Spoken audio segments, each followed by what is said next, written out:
Ambassador Zelith's crystalline form shimmered with disapproval as she observed the human delegation through the viewing port of the Galactic Council station.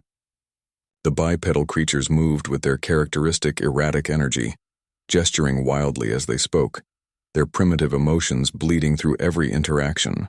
How such a chaotic species had achieved faster-than-light travel remained one of the galaxy's greatest mysteries. "Council members," she announced, her voice resonating through the chamber's translation matrix, "we gather today to address the humans' latest proposal." The word dripped with disdain. They wish to attempt resurrection of the Kepler 442 system's dead star.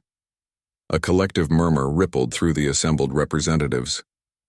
The Vorthak delegates' tentacles writhed in agitation, while the crystalline collective's spokesperson dimmed noticeably. Kepler 442 had been dead for 3,000 years, its collapse having claimed 2 inhabited worlds and their civilizations. Captain Sarah Chen stood before the council, her weathered face betraying no emotion despite the obvious hostility. Behind her, Dr. Marcus Webb clutched a datapad containing years of theoretical work that the galaxy's greatest minds had dismissed as impossible. "Honorable Council," Chen began, her voice steady, "we stand before you today not as reckless children, but as a species that refuses to accept the permanent nature of death." Zelith's form flickered with amusement. "Captain, your species has been in space for barely 2 centuries. The Kepler system has been studied by civilizations far older and wiser than yours. The star is gone. The planets are frozen rocks. Accept this reality." "With respect, Ambassador," Dr. Webb stepped forward. "Your civilization studied the aftermath. We're proposing to reverse it." The Vorthak representative's translator crackled with what could only be described as laughter. "Reverse stellar collapse? Humans, your arrogance knows no bounds. You would need to manipulate matter at the quantum level across an entire star system, redirect gravitational fields that dwarf your home star, and somehow reignite nuclear fusion in a dead core. It is theoretical impossibility." Chen smiled, and something in that expression made several delegates shift uncomfortably. "Theoretical impossibility. We've heard that before." She activated her holographic projector, displaying Earth's moon.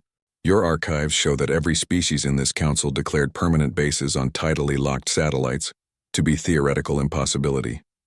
Too much radiation, they said. Too many variables." The image shifted to show sprawling lunar cities, their lights twinkling like stars against the gray landscape. "Before that," Webb continued, taking over the presentation, "faster-than-light travel was theoretical impossibility. Before that, controlled fusion. Before that, powered flight." The hologram cycled through images of human achievements, each one accompanied by archived council declarations of impossibility. "This is different," Zelith insisted, though her crystalline form had stopped flickering. "You speak of engineering projects. This is cosmological manipulation on a scale that defies physics?" Chen interrupted. "Or just your understanding of it." The human pulled up a new set of equations, quantum field calculations that made several council members lean forward despite themselves. "Dr. Webb's team has spent 15 years developing what we call controlled stellar genesis. We don't need to reignite the old star. We're going to build a new one." The chamber fell silent except for the hum of life support systems. Webb's excitement was infectious as he explained their process. "We start by deploying a network of quantum field generators throughout the dead system. These create localized space-time distortions that gradually pull the scattered stellar matter back toward the center. Not quickly, over the course of 50 years. We carefully reconstruct the gravitational architecture." "Impossible," whispered the ethereal consortium's representative, though their voice lacked conviction. "Phase 2, Chen continued, involves seeding the reforming stellar core with our fusion catalysts, artificially created elements that lower the ignition threshold for nuclear fusion. As the matter density increases, these catalysts ensure that fusion begins before the critical mass becomes unstable." The hologram showed a time-lapse simulation. Scattered debris slowly spiraling inward, gravitational fields strengthening, the first flickers of nuclear fire beginning to bloom in the darkness. "Phase 3 is the delicate part," Webb admitted. "Controlled stellar evolution. We use gravitational lensing arrays to fine-tune the star's output, ensuring it reaches the exact specifications needed to warm the frozen worlds in the habitable zone." "The energy requirements alone," Zelith began. but Chen cut her off. Are manageable.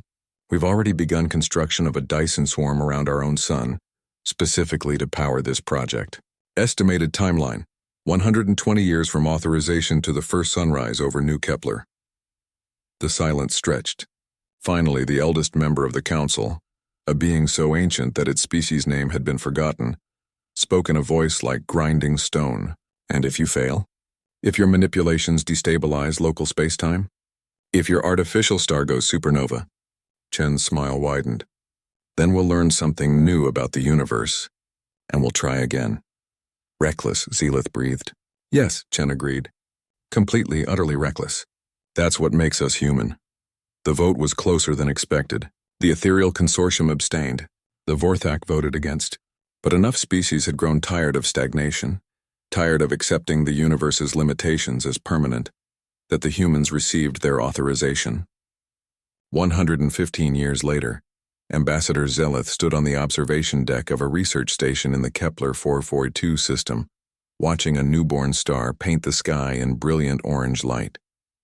Below, atmospheric processors worked to restore the two previously dead worlds, while human colonies spread across their surfaces like wildfire. Her crystalline form pulsed with something that might have been wonder.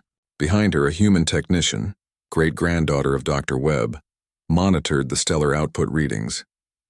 Stable fusion confirmed for the 37th consecutive day, the young woman reported cheerfully. Looks like our reckless gamble paid off.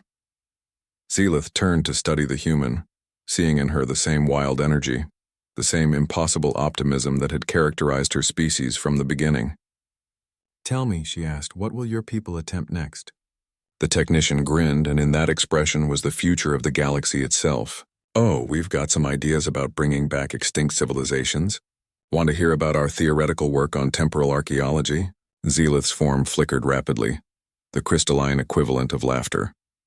For the first time in her 3,000-year lifespan, she was genuinely curious about tomorrow. Show me, she said.